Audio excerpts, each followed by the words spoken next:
This is He Knows Everything, bringing you that heat and far. All right, let's talk about it, man. Devin Haney is telling you guys that Gervonta Tank Davis is better than Teofimo Lopez. No shit, Sherlock. We didn't know that. Did we need you to tell us that? Did we need your little Devin capping ass Haney to let us know that? It was obvious in their boxing, basically what we would say encyclopedia and vernacular. It was obvious that when we look at the delineation, the distinction, the gulf, and the separation of what Gervonta Tank Davis brings to the table and what a Teofimo Lopez brings to the table, it's obvious that Gervonta Tank Davis is better. He's more box office. He sells more tickets in the seat. People actually show up to watch him fight. Gervonta Tank Davis is more exciting. He's more explosive. He's more electrifying. You might as well say he's related to The Rock in some aspect because he is another guy that would be considered the most electrifying man in the sport of boxing. Gervonta Tank Davis brings a lot of gamuts to the table, and he doesn't get enough credit for it. Gervonta Tank Davis is a fighter that should be respected at the highest levels. Now I have to get on BFTB, the pedo goon. I told you guys, how do you mix pedophilia and goon together? This guy had the audacity and the rabbit ass nerve to sit here and say that Floyd Mayweather is holding Gervonta Tank Davis back. How? How is Floyd Mayweather holding Gervonta Tank Davis back when Gervonta Tank Davis commands the biggest checks out of all these fighters?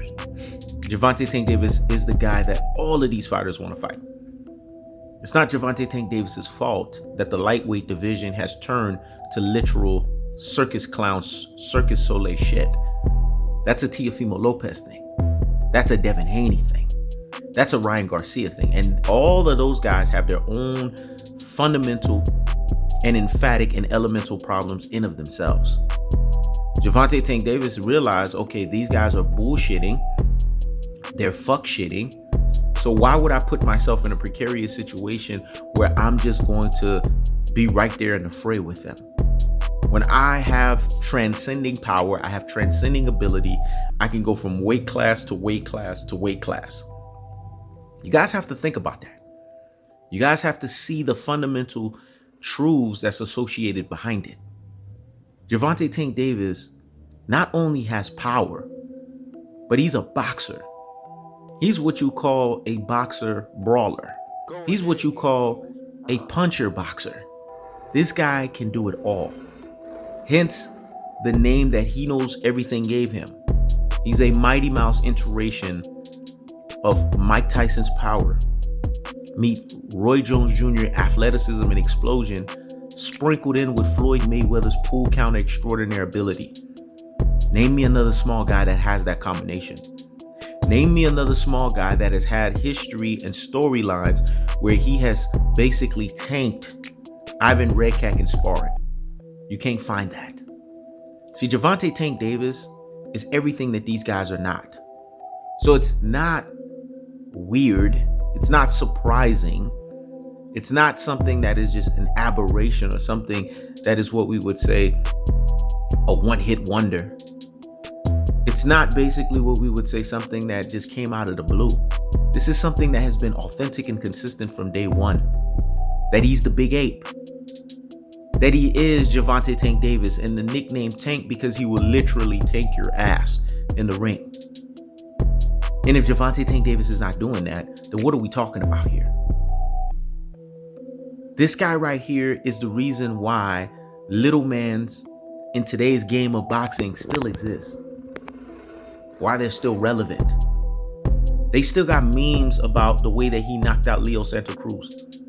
They got memes with the way that he knocked out Mario Barros. Even though early on in that fight, he was struggling. But Floyd is holding him back. Pedo fucking goon. Like I said, how do you mix pedophilia and goon together? I'm about $1. What the fuck I need with 50 cents? That line in of itself, Jay-Z to 50 cents hit his ass. When it's all said and done, You can't trust a person who's a pedophile and a goon on top of that. You have to trust people that are true boxing connoisseurs. Those people that truly prescribe to the sport and truly understand what they're talking about. We're not going to talk about dick riders, dick beaters. We're not going to talk about Deontay Wilder dick worshippers. Can't trust people like that. People that will sit here in beta cuck male fashion and basically put themselves out there and prostrate themselves out there in a fashion of worshiping a man. Guys like this can't be taken seriously. What we will say and what we will emphatically mention is that Gervonta Tank Davis is constantly ascending while all of these guys are descending. Gervonta Tank Davis is just hitting his groove. He hasn't even touched his second win. These are facts. And if we're being honest with ourselves, and we're telling ourselves cold-hearted, we're telling ourselves unadulterated, and we're telling ourselves cutthroat, truth-telling fashion, then in being the truth of the fact of the matter of the situation in of itself, Gervonta Tank Davis is everything that these guys are not. That's why Devin Haney, no shit Sherlock, came to the finality, the totality, and the conclusive state that Tank is better than Teofimo Lopez. But did we need your little Devin capping ass Haney to tell us that? Or did our true boxing eye test tell us that? Let me say it again. Did we need your little Devin capping ass Haney to tell us that? Or did our true boxing eye test tell us that? And if that's not the cold-hearted, that's not the unadulterated, that's not the cutthroat truth teller fashion, then I don't know what is. I keeps the foot on the whoop on the Knicks. I keeps the foot on the whoop on the Knicks. This is He Knows Everything. Checking out.